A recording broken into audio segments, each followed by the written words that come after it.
Thanks for joining us today. I'm here with Coach Brad Bolding, head coach of the Parkview Patriots. How you doing today, Coach? I'm doing great. Thanks for having me.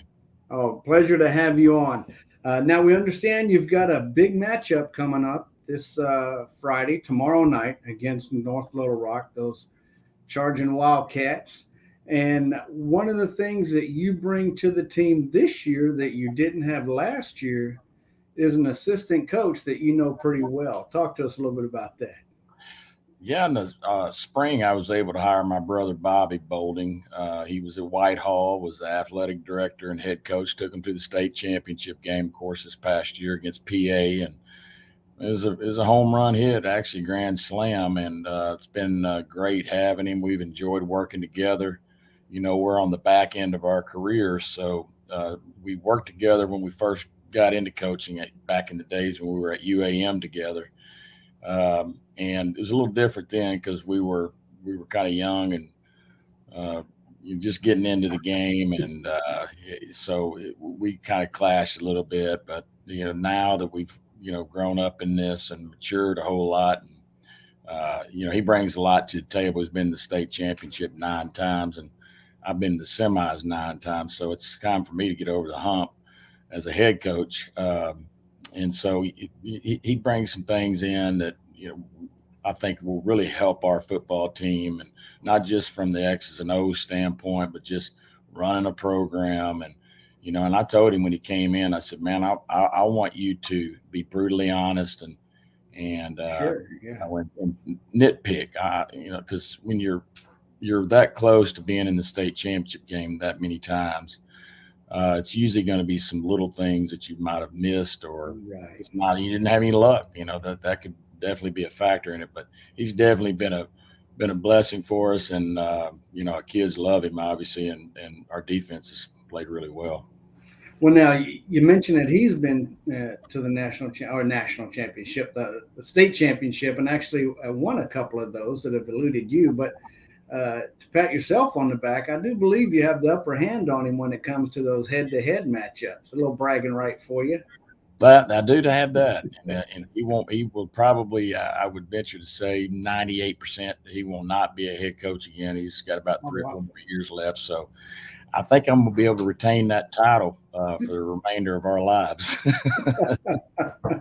So, that makes people wonder, did you bring him on staff just to keep him from having a head coaching job somewhere else and having to beat you going head to head so that he can claim that title too? Yeah, well, it kind of looks that way, but the big thing for him was is he's been there and done it, and he is a guy that just he knows what it takes to take a football team like a Whitehall or a Parkview or a Pine Bluff or Stuttgart or any of those teams and take them Yeah. to championships, which he's one of only two coaches, I think, in the history of Arkansas football. Him and Gus Malzahn have taken three different teams to the state championship game. That's incredible in of itself, right there. Now, the game that's coming up is against North Little Rock, and right now it looks to me that if my notes are correct, you've got 12 returning starters from last season, a handful on offense as well as defense. How many of those kids will be playing similar roles that they had last year, or are you able to move some of them into different positions?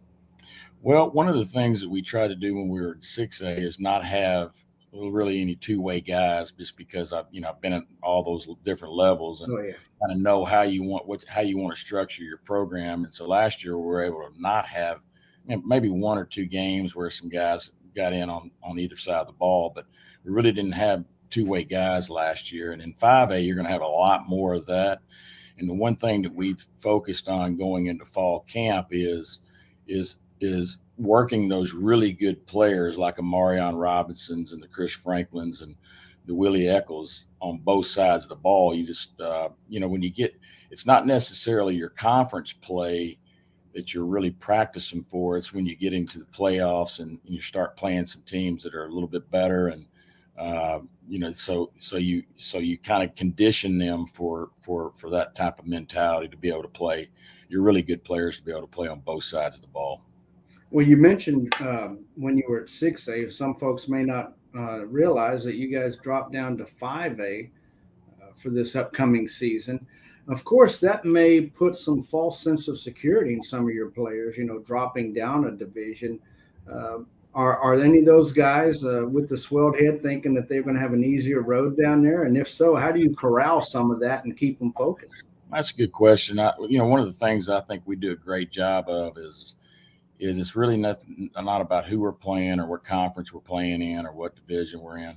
It's about, are we going to be better this week than we were last week? And that's Sure. really kind of how we approach each week.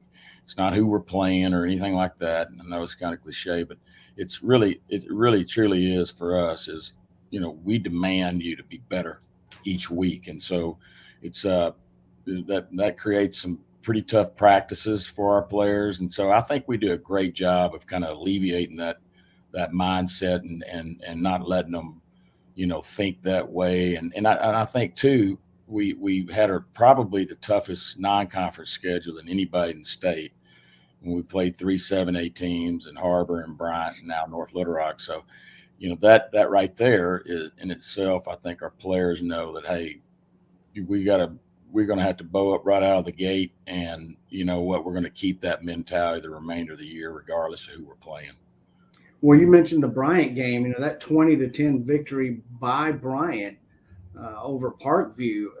A lot of people would say that's a moral victory, even though I hate that term and hate that as far as the concept goes. But the reality is it could be a marker of sorts to kind of tell folks, hey, Parkview's defense is pretty solid if they only held Bryant to 20 points. Yeah, and after the game, you obviously go back and reflect on things, and Bobby has made the comment that I probably cost us 10 points on some things that I should have done differently. And you live and learn as a coach. But yes, we had a drop slant for a touchdown, which would have been an additional 4 points because we kicked a field goal on it. And then we had 2 tunnels, the screens that we ran. One of them we tripped on the 50 out there in that middle there where they paint the War Memorial. I'm not making excuses, but it's real stiff, and your cleats hit it, and you got tripped. The other one we just dropped the ball on. So we had our opportunities, and when you play teams like Bryant, who hadn't been beat by anybody in Arkansas in the last 4 years, you cannot leave points out on the field. You got to capitalize any opportunity you get. Well, let's go back to the game coming up with North Little Rock. Parkview holds, I believe, a 4-3 edge, but they've only played a handful of times in the last 20 years. Now, North Little Rock is 0-2 coming into this matchup, where you guys are 1-1. Is that kind of a motivator, letting your guys know that, hey, they're 0-2, they're hungry, looking for a win? I think we don't necessarily look at schedules.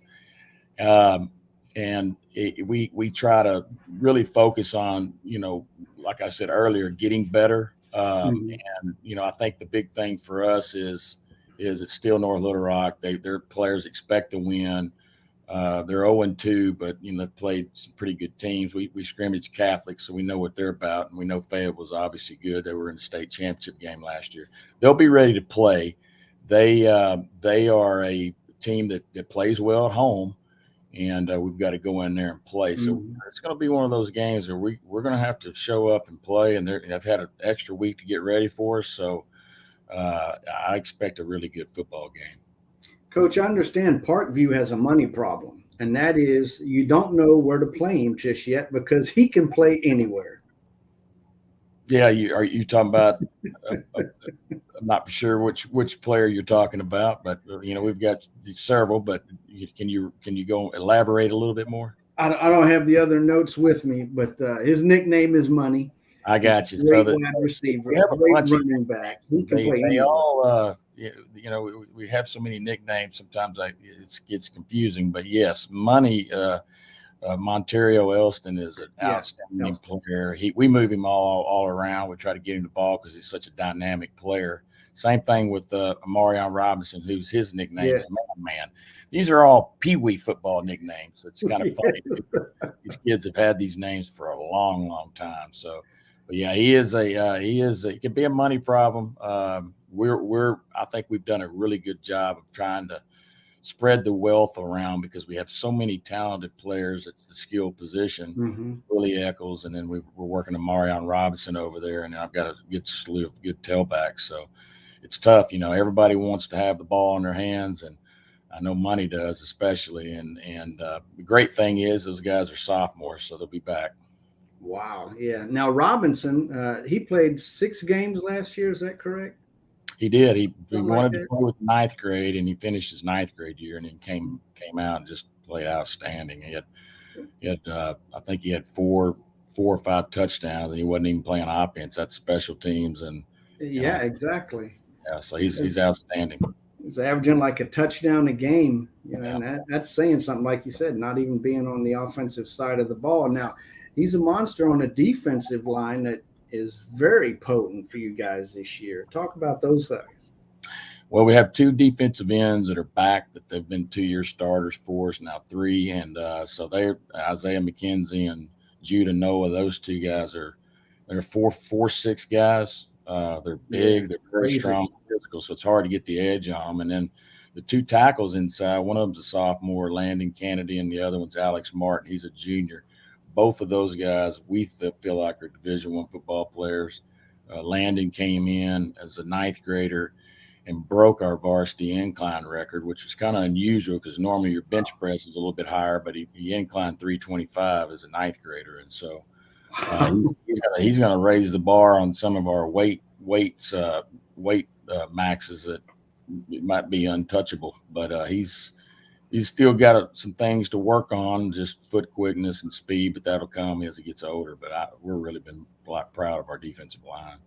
On the other side of the ball in the trenches, that offensive line, will we see some new faces there this season?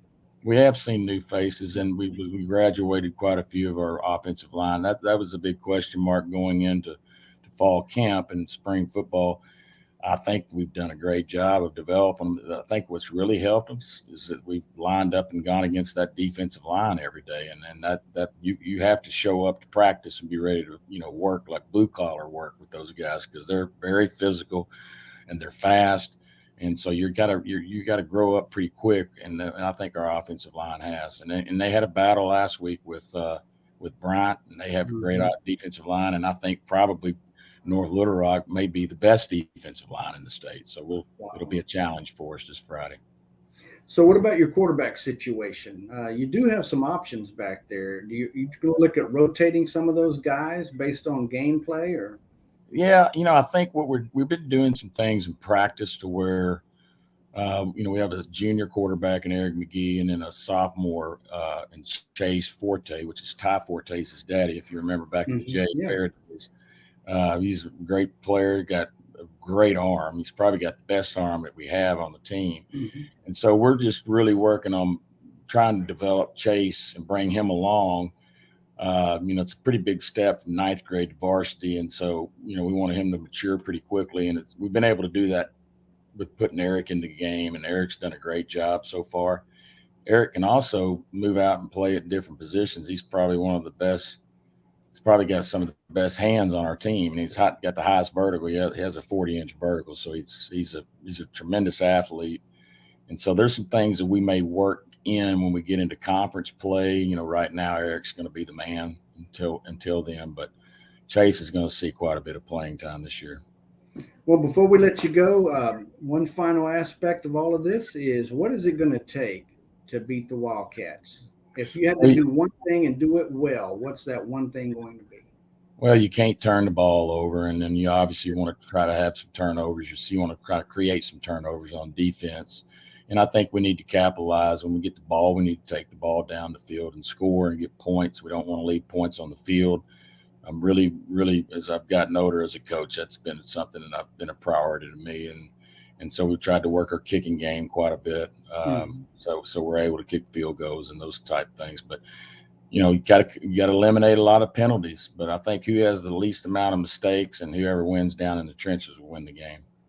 Well, Coach, we appreciate you visiting with us today. Thank you for your time, and best of luck to those Parkview Patriots tomorrow night. Thank you. Thanks for having me.